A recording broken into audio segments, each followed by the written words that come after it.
Hoje nós vamos estudar sobre a importância da presença, é o nosso tema. E a nossa leitura está em Êxodo 33, 14 e 15. Êxodo 33, 14 e 15. Respondeu o Senhor: a minha presença irá contigo, e eu te darei descanso. Então Moisés lhe disse: se a tua presença não for conosco, não nos faça subir daqui. Amém? Glória a Deus. Então vamos lá, gente. Primeira coisa que eu quero começar é dizendo que a presença não era um prêmio, ela sempre foi um destino. No comecinho aqui, respondeu o Senhor assim: eu mesmo o acompanharei e lhe darei descanso. Então Moisés declarou: se não fores conosco, não nos envie. E eu pedi para vocês trazerem um caderninho e a caneta, né? Porque eu preciso que vocês anotem as revelações que o Espírito Santo vai falar com vocês no dia de hoje. Primeira pergunta de hoje importante.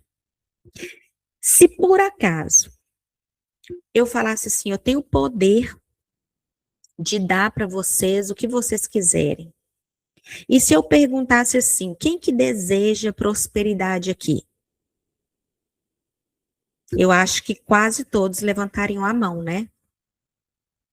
Quem que deseja cura? Também levantariam a mão.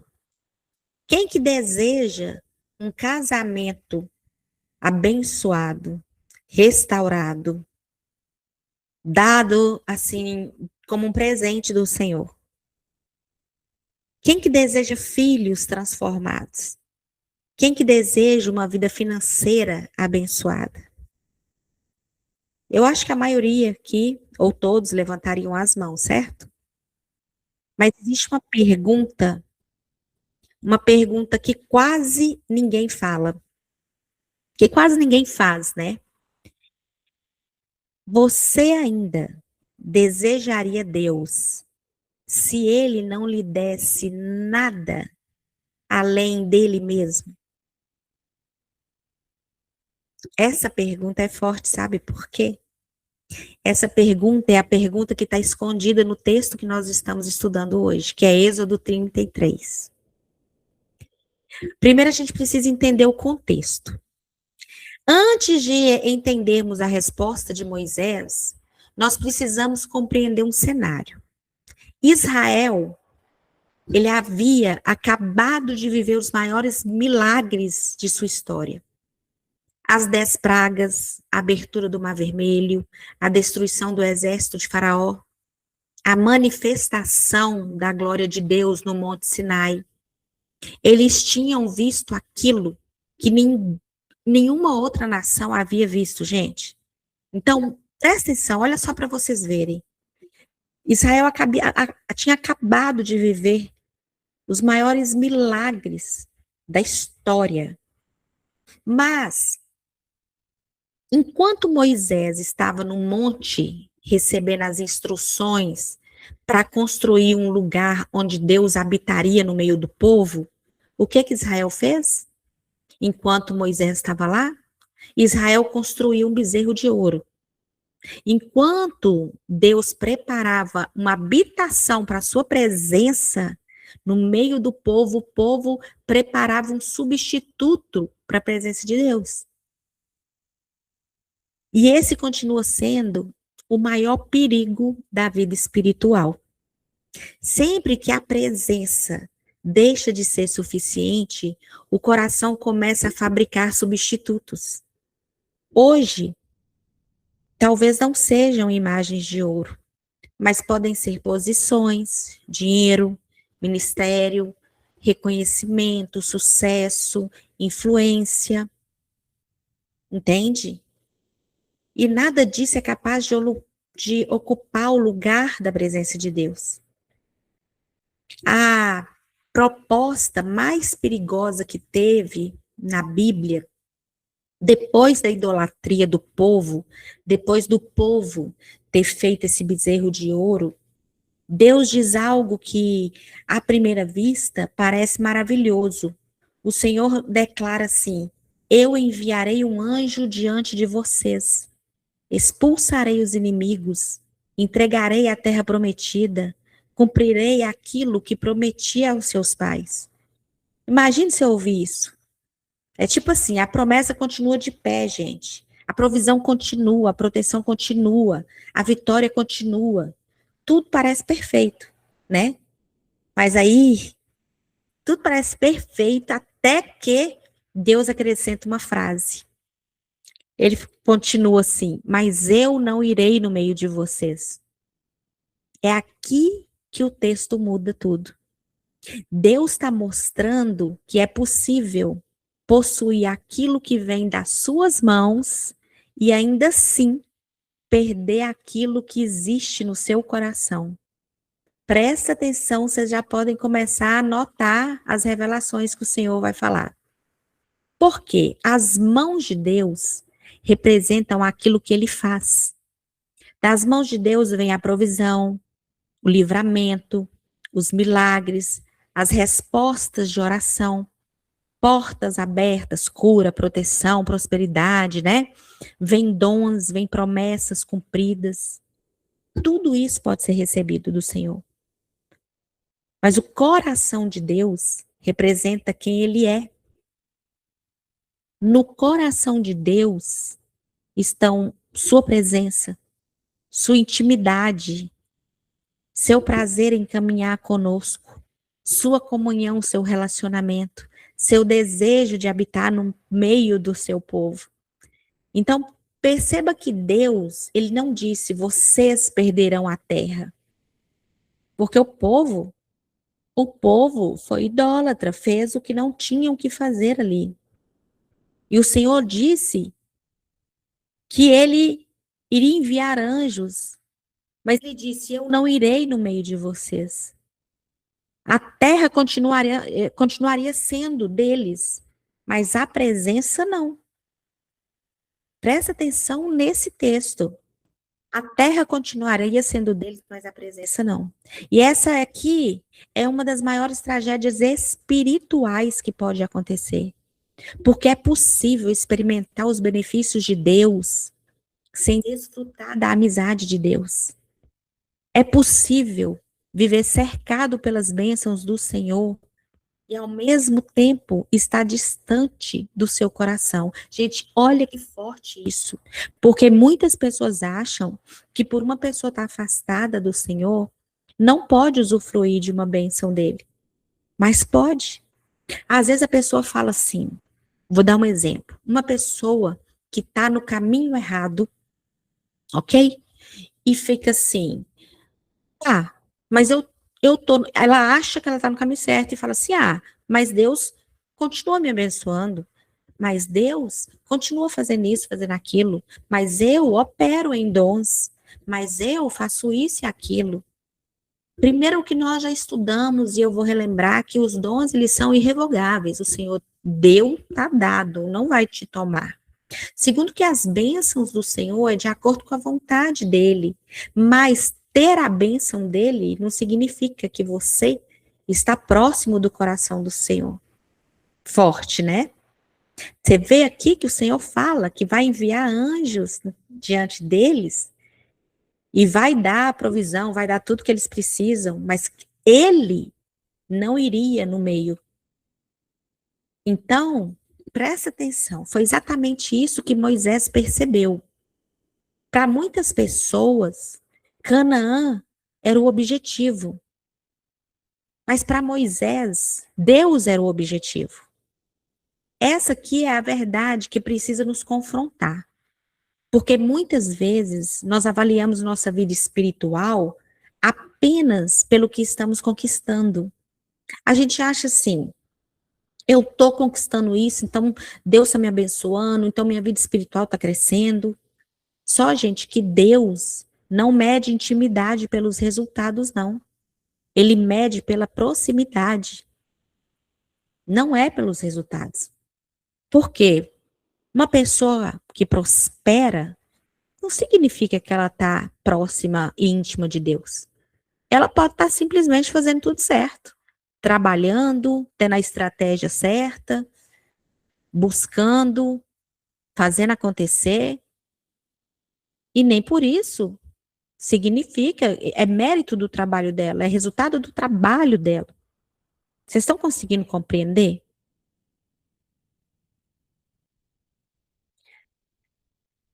Porque assim, olha só a resposta que revelou o coração de Moisés. Nesse momento, Moisés fala uma das frases mais extraordinárias de toda a Bíblia. Moisés fala assim: se tua presença não for conosco, não nos faça subir daqui. Observe aqui que ele não pediu mais milagre, ele não pediu provisão, vitória, ele não pediu uma terra melhor. Moisés compreendeu algo que a maioria do povo não havia entendido. Em outras palavras, Moisés falou assim, ó, eu prefiro permanecer no deserto com a tua presença, Senhor, do que entrar em Canaã sem ti. Em outras palavras, foi isso que Moisés falou. E essa é a diferença entre quem busca as bênçãos e quem busca o abençoador. A maior promessa de Deus nunca foi Canaã, gente. A maior promessa sempre foi o próprio Deus. Isso aqui é uma chave espiritual. Porque pessoas imaturas buscam aquilo que Deus pode dar. E pessoas maduras buscam aquele que Deus é. Foi isso que diferenciou Moisés de toda aquela geração. Por isso que aquela geração não herdou. Enquanto o povo sonhava com a terra prometida, Moisés sonhava com a presença. E quando alguém descobre que Deus é maior do que qualquer bênção, todas as outras coisas passam a ocupar o lugar correto. E Moisés entendeu isso. Moisés entendeu o que o povo não entendeu. O povo estava preocupado com o destino. E Moisés estava preocupado com quem caminharia com eles. Isso aqui que é a diferença da fé infantil e da fé madura. Porque uma fé infantil pergunta assim, o que Deus vai me dar? Na sua vida é você perguntando assim, ó, eu vou fazer isso porque Deus vai me abençoar, eu preciso fazer isso porque senão Deus não me abençoa.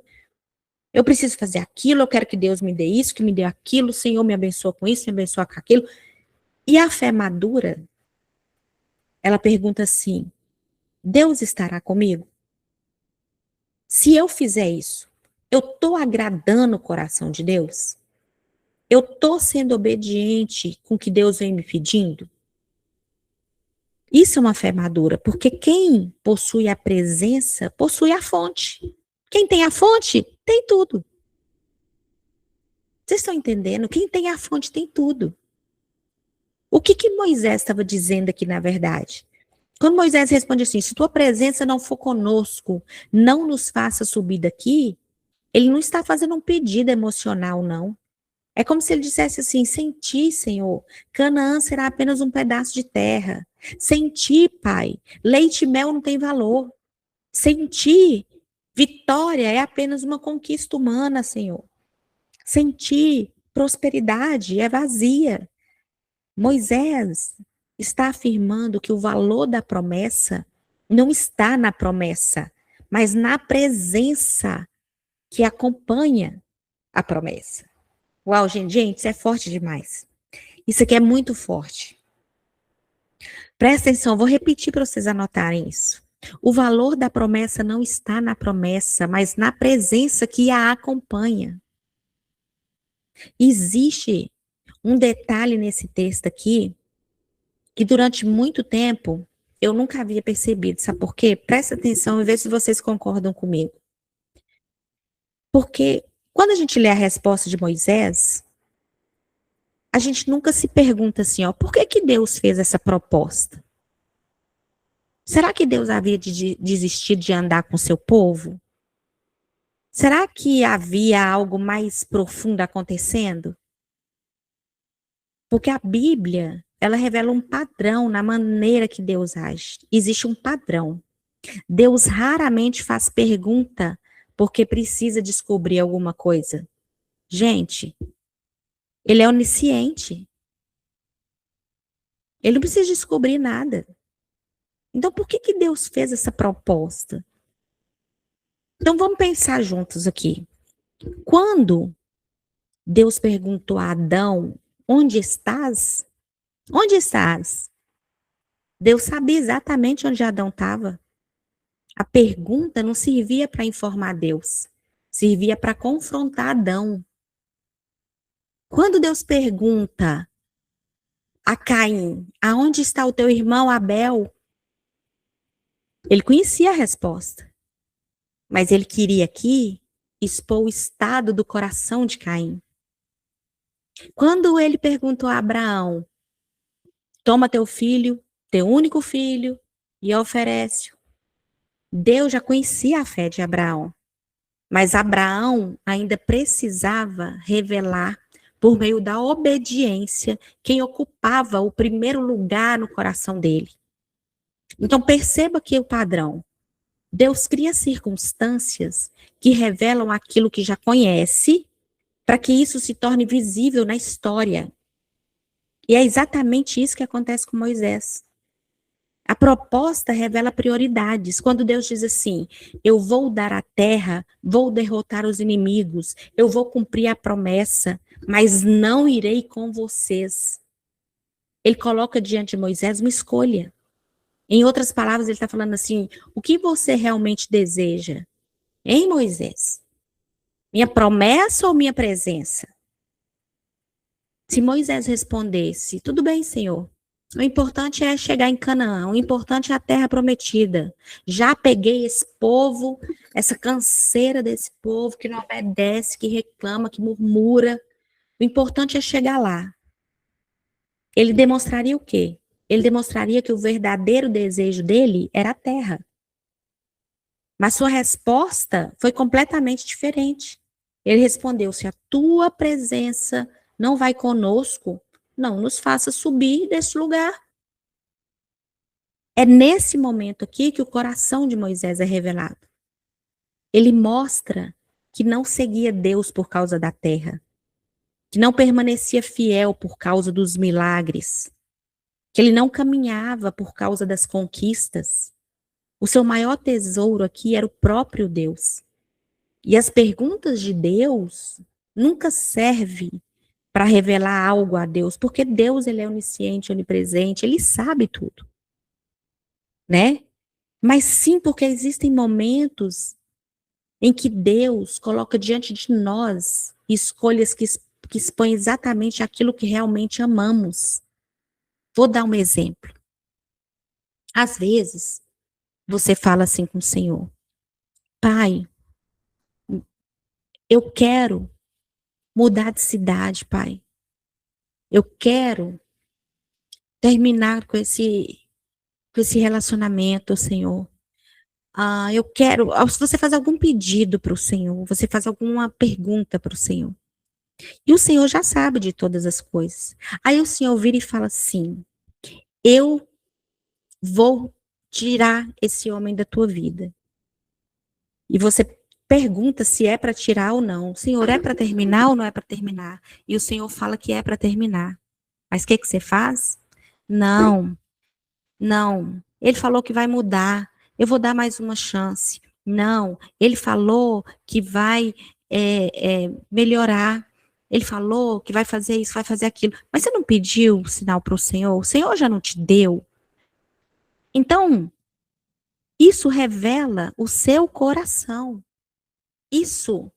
Essas escolhas que o Senhor coloca na nossa frente, expõe aquilo que realmente a gente quer. Vocês estão conseguindo compreender? E aqui está uma verdade que poucas pessoas percebem. Deus, às vezes, permite que a promessa concorra com a presença dele.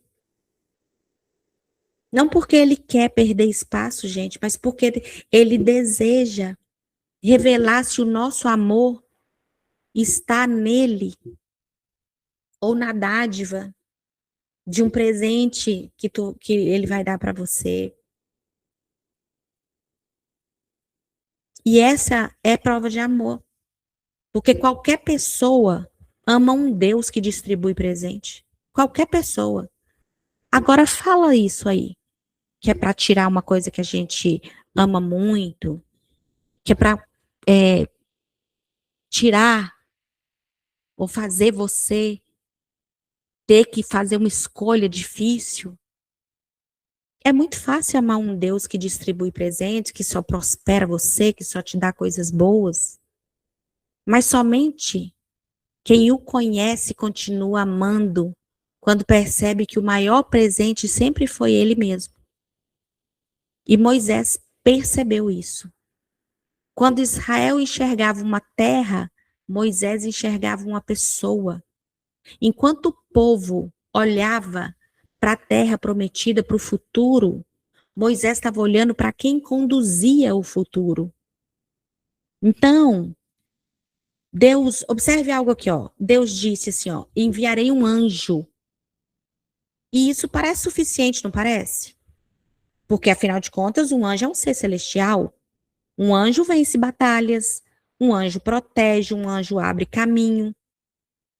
Mas Moisés parece dizer com a frase que ele responde, né? Eu não quero substitutos. Uau, vocês estão conseguindo compreender, gente? Eu tô me fazendo compreensível aqui. Porque olha só que forte isso aqui. Olha que forte. O homem normalmente se satisfaz com o instrumento de Deus, não é verdade?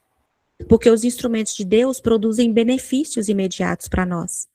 O homem gosta daquilo que resolve os seus problemas. O homem gosta disso. Então, se Deus envia um anjo para protegê-lo, ele se alegra. Se Deus abre uma porta, ele celebra. Se Deus cura, prospera, livra, responde às orações dele, ele se sente realizado, certo?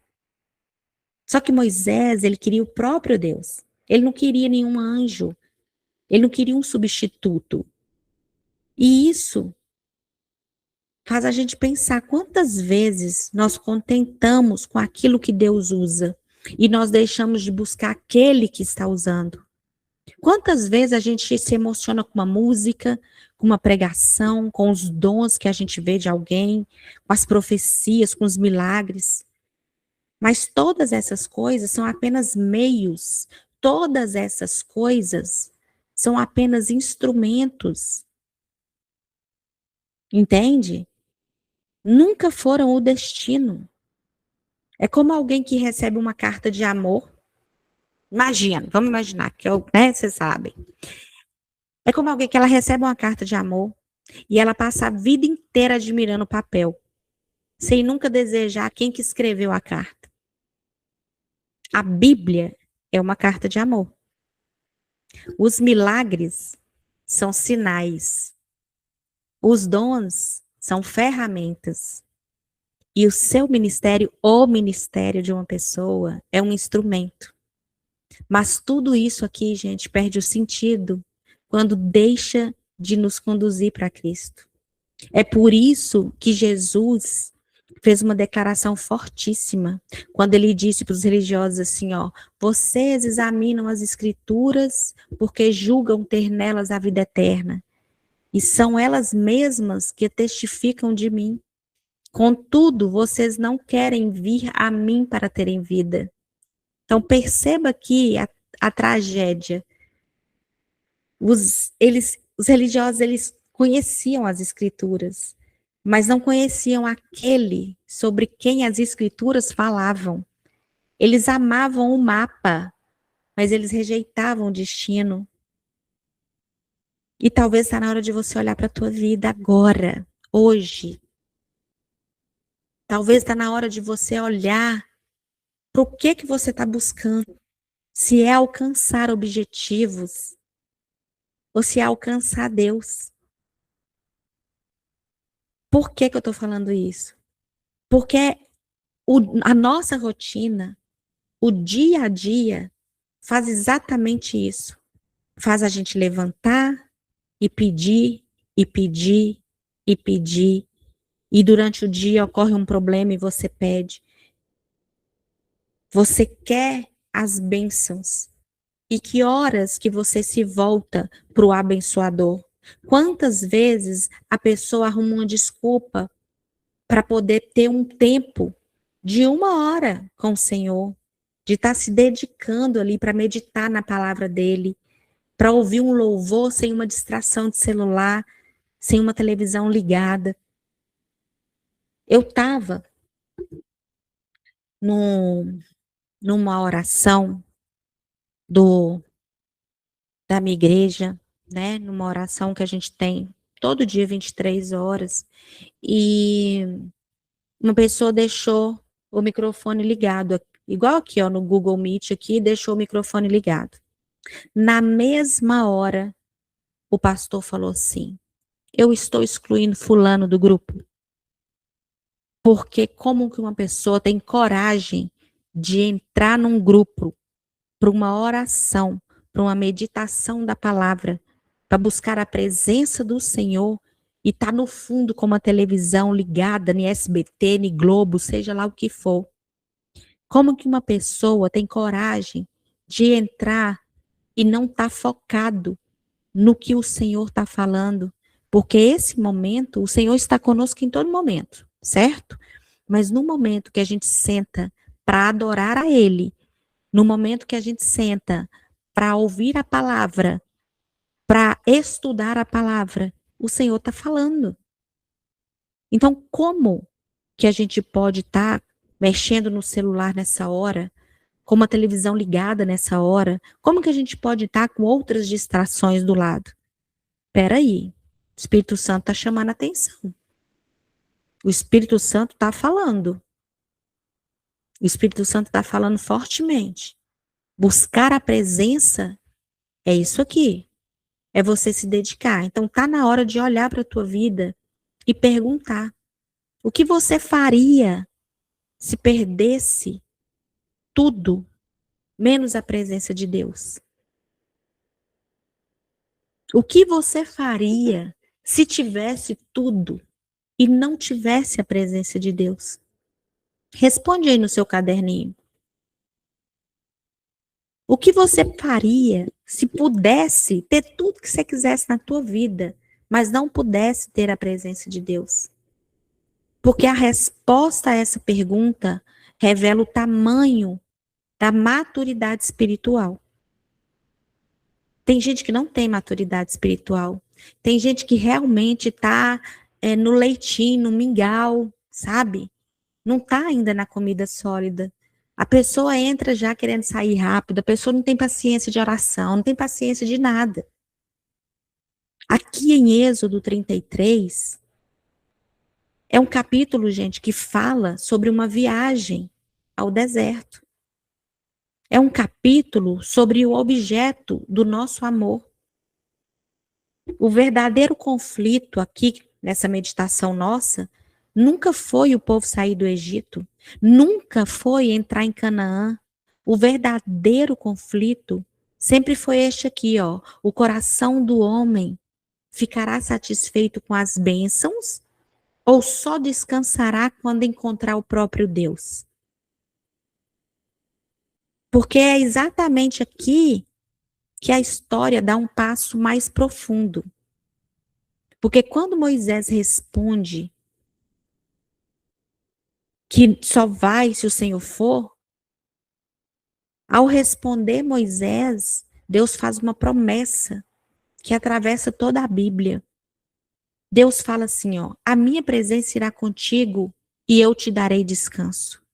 Está em Êxodo 33, 14. À primeira vista, parece apenas uma frase de conforto. Ufa, glória a Deus, Deus vai estar comigo, amém. Mas, na verdade, esse momento aqui, Deus está reafirmando o propósito eterno da aliança dele.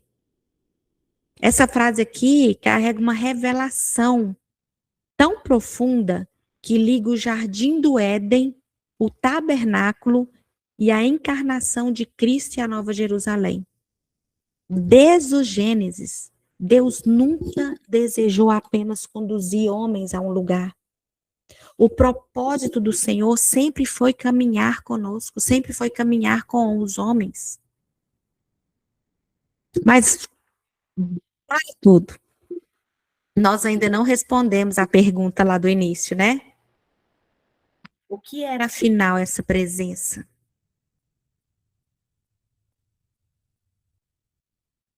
Porque nós usamos essa presença, essa expressão, desculpa, nós usamos essa expressão o tempo todo. A gente fala assim, que a presença de Deus esteja aqui. Eu senti a presença do Senhor.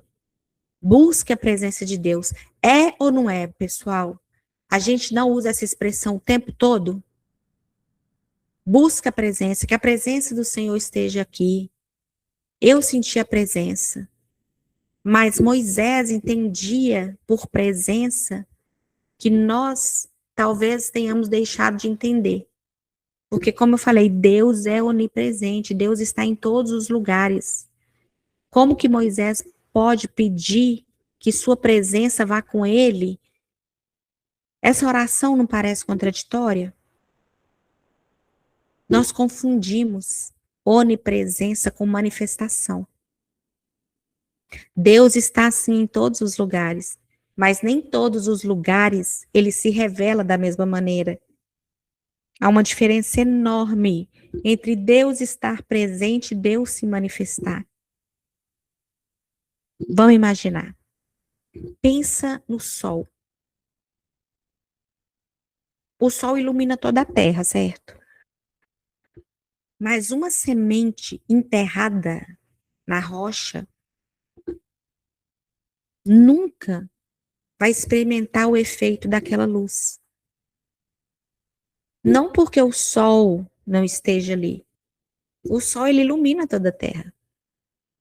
Mas porque não existe acesso. A semente está na rocha. Da mesma forma, Deus nunca deixou de estar presente na criação. O problema nunca foi a ausência de Deus. Foi a incapacidade do homem de permanecer diante da sua santidade. Foi isso que aconteceu no Éden. Nós costumamos dizer que Adão foi expulso do jardim. Mas o texto revela algo muito mais profundo. Adão não perdeu apenas um lugar, não. Ele não foi só expulso do jardim, não. Ele perdeu acesso. Vocês já pararam para pensar que todos nós poderíamos ter acesso ao Pai? Nós temos, hoje, através de Jesus. Certo? Mas Adão perdeu isso lá atrás. E aqui está a chave que eu quero que vocês jamais esqueçam. Podem até anotar isso aí, porque isso muda toda a Bíblia. Depois da queda, a história deixa de ser a busca do homem por Deus e passa a ser a história de Deus restaurando o acesso do homem à sua presença. Isso aparece em toda a Escritura, em toda a Bíblia, gente. No Éden, o homem caminha com Deus. Depois da queda, os querubins guardam o caminho. No Sinai, ninguém pode tocar o monte. No tabernáculo, um véu separa o santo dos santos. No templo, apenas um homem entra uma vez por ano, levando sangue. Vocês estão percebendo? Toda a Bíblia parece repetir a mesma frase de maneiras diferentes. Ainda não há acesso, ainda existe separação, ainda existe um véu. É como se toda a história estivesse esperando alguém. E aí, de repente, João escreve algo que parece simples. E o Verbo se fez carne e habitou entre nós. Nós lemos isso rápido demais, né? Porque a palavra habitou, ela é poderosa demais. João poderia ter dito assim, ó, Jesus viveu entre nós, mas ele escolhe outra palavra. Literalmente, ele escolhe habitou, que significa Jesus armou o seu tabernáculo entre nós. Isso é poderoso, né? É como João estivesse olhando para Êxodo, que é o que nós estamos estudando hoje, olhando para a tenda, olhando para a nuvem, olhando para aquela glória do Senhor e dizendo assim, aquilo que estava lá em Êxodo voltou. A presença que enchia aquele tabernáculo lá, aquela coluna de fogo, agora tem um rosto. Gente, agora essa presença, ela anda pelas ruas da Galileia. Ela come, ela chora, ela toca leprosos, ela abraça crianças, ela chama pecadores. O tabernáculo começou a andar. Vocês percebem o que João está dizendo? Aquilo que Moisés pediu. João diz que viu.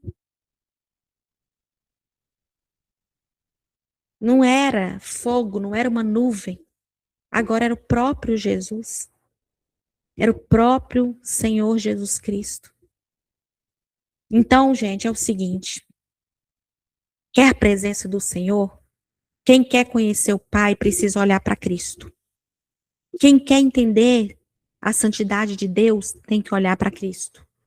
Quem quer entender o amor de Deus tem que olhar para Cristo. Tudo que você for fazer, você tem que se perguntar assim: será que Jesus gosta disso? Será que o que eu estou fazendo está agradando a Deus? Será que o que eu estou fazendo desagrada ou agrada ao Senhor? Por exemplo, vamos supor que você vai fazer alguma coisa que você está meio em dúvida. Você pensa assim, como que Jesus agiria aqui? O que Jesus faria? Por mais que doa, o que Jesus faria? Pergunta assim, eu estou agradando ou desagradando com essa atitude que eu estou fazendo? É por isso que Moisés continua sendo um dos maiores exemplos da Bíblia. A Bíblia inteira, todo mundo fala dessa história, todo mundo conta a história de Moisés. Porque Moisés compreendeu algo que muitos não compreendem até hoje. Ele descobriu que as promessas sem presença não adianta de nada. Presença transforma qualquer deserto em lugar de esperança. Amém? Todos os dias nós somos convidados a escolher entre buscar o que Deus pode fazer ou buscar quem Deus é. E isso define a sua maturidade espiritual. Porque a sua maturidade espiritual começa quando você entende que Cristo não veio apenas para nos levar para o céu. Ele veio para nos levar de volta ao Pai. Então vamos orar em nome de Jesus? Fala sua autorização aí. Deixa escrita, fala no seu íntimo. Amém? Meu Pai amado, meu Senhor, meu Deus, em nome de Jesus, nós clamamos, Senhor, neste momento. Envie os seus anjos ao nosso redor, Pai. Que os seus anjos acampem sobre cada casa, cada família representada aqui. Cada pessoa que está participando desse propósito, desse estudo, dessa oração. Que eles guardem os nossos caminhos, nos livrem de todo mal, afastem toda armadilha do inimigo. Prepare o ambiente, Pai, para que somente a Tua presença permaneça conosco, Pai. Senhor, hoje nós não queremos apenas as Tuas bênçãos. Nós queremos, Senhor, a Tua presença. Porque nós entendemos, Pai, que nós podemos conquistar muitas coisas nessa vida. Mas nada faz sentido se o Senhor não estiver conosco. Nós podemos ter portas abertas, recursos, oportunidades, vitórias, mas se perdemos a Tua presença, Pai, nós teremos perdido o mais importante, Senhor. Por isso hoje, Pai, nós estamos meditando, Pai, nessa palavra. Hoje nós fazemos a mesma oração de Moisés. Se a Tua presença não for conosco, não nos faça subir daqui. Pai, tira do nosso coração toda independência espiritual. Arranca de nós a ilusão de que conseguimos caminhar sozinhos, Pai. Ensina-nos a depender de Ti em cada decisão, em cada palavra, em cada atitude, Pai. Em cada passo, Senhor. Que nunca nos acostumemos com a oração sem relacionamento. Que nunca nos satisfaçamos apenas com aquilo que o Senhor faz, esquecendo de buscar quem o Senhor é, Pai. Ensina-nos a ter momento, Pai, de intimidade, Pai, Momentos em que a gente fica em silêncio, em que a gente contemple, Pai, a tua glória, a tua presença, Senhor. Coloca em nós fome pela tua presença, Pai. Que a nossa maior alegria seja estar contigo, Pai. Que a nossa maior segurança seja ouvir a tua voz, Senhor. Fala conosco, Pai. Fala conosco, Senhor. Traga revelação para nós, Pai. Sabedoria, discernimento. Que a nossa maior riqueza seja carregar a tua glória, Senhor. Espírito Santo, permanece em nós, Espírito Santo. Não afaste a tua presença de nós. Não tire tua presença de nós, Espírito Santo. Corrige aquilo que precisa ser corrigido. Alinhe os nossos pensamentos aos teus pensamentos. Quebra todo orgulho, toda autossuficiência, toda distração, tudo aquilo que tenta ocupar o lugar que pertence somente ao Senhor. Que a tua presença entre na nossa casa. Que a tua presença, Senhor, traga paz onde havia conflito, traga cura onde havia dor, enfermidade, traga esperança, traga motivação, Senhor. Onde tem desânimo, onde tem procrastinação, Pai. Que todo ambiente pesado seja dissipado agora, pelo poder do nome de Jesus. Pai, que nunca sejamos conhecidos, Senhor, apenas pelo que fazemos para Ti, mas principalmente porque andamos contigo. Que as pessoas reconheçam em nós o caráter de Cristo, a sabedoria do alto, o perfume do Espírito Santo, o perfume da tua presença. Que quando, Pai, surgirem decisões difíceis na nossa vida, Pai, na nossa família, que nós não sejamos guiados pelo medo, pela ansiedade, pela pressa, mas que sejamos guiados pela direção do teu Espírito, Senhor. Dá-nos sensibilidade, Pai, para perceber quando o Senhor está dizendo espera, não é para ir, não é para fazer. Quando o Senhor está dizendo avance, está na hora, levanta, muda de direção, sai daí. Nós declaramos que a tua presença irá à nossa frente, abrirá caminhos, derrubará muralhas. Nós declaramos, Senhor, que a tua presença fechará portas erradas e confirmará cada propósito que nasceu no teu coração para as nossas vidas.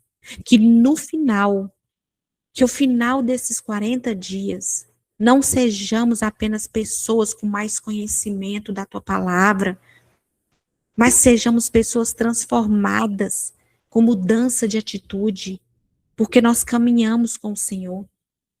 Pai, eu quero te pedir, Senhor, em especial pela vida da Nair, pela vida da Marjorie, da Nayara, da Carla.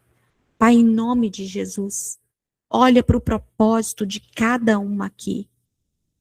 Façam seus pedidos, meninas, em nome de Jesus. Urra canta, astúria, labashira canta, liberara, lixira, liberara, canta. Urianda, astura, manda, astura, canta, labarashira, labarareira, canta. Senhor, eu não sei, Pai, o que cada uma precisa, Senhor, mas traga a revelação, Pai, que elas precisam. Traga o direcionamento, traga as estratégias de como agir, como fazer, quem conectar, que portas bater.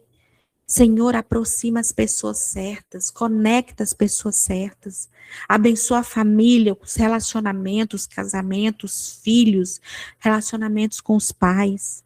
Pai, em nome de Jesus, nós clamamos pelas nossa família, que ainda não são convertidos. Nós clamamos por aqueles que estão com cegueira espiritual. Tira toda cegueira espiritual, Pai. Mostra para eles, Senhor, aquilo que não te agrada, que não agrada o teu coração, Pai. Traz prosperidade, abundância, Pai, em nome de Jesus. Traz rendas extras, Pai. Novos recursos, Senhor. Abençoa, Senhor, o emocional. Abençoa, Pai, o sentimental, Pai. Traz libertação para todas as áreas, Senhor, que estão estagnadas.